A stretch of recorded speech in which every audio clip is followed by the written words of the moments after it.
showing you this 1971 Camaro that I have been working on for the last 6 years.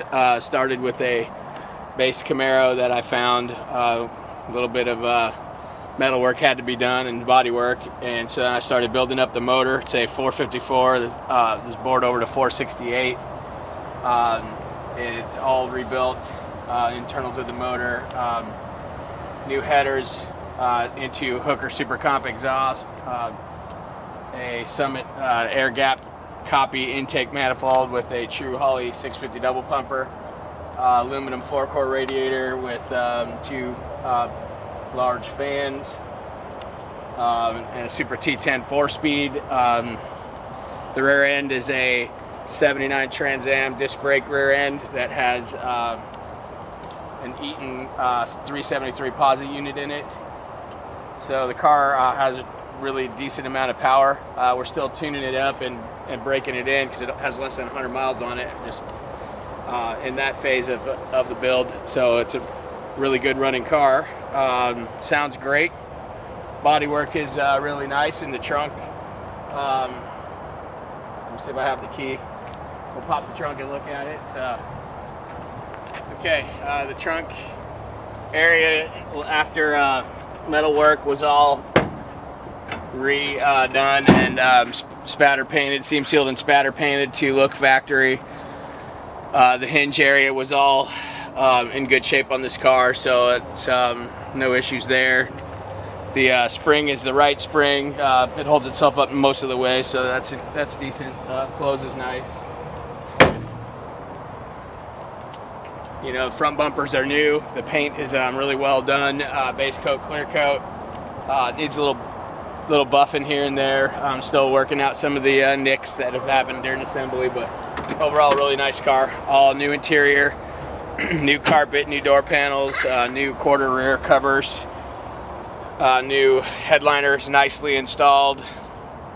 Went with the 4-speed without the console. I just prefer the look of the straight 4-speed. It looks a little cleaner to me. And new dash pad. Overall, it's a really nice car.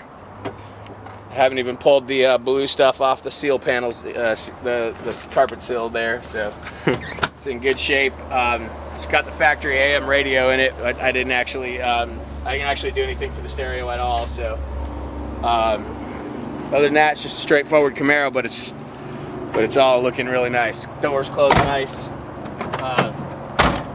lined up, everything's good. So just shut the hood. There you go. Hop in, start. Take it for a little spin so you can hear it run. I left the air cleaner off so you can see the 650 double pumper. Yeah, decent car. That stripe lines up really nice.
Rev it up, and then that's it.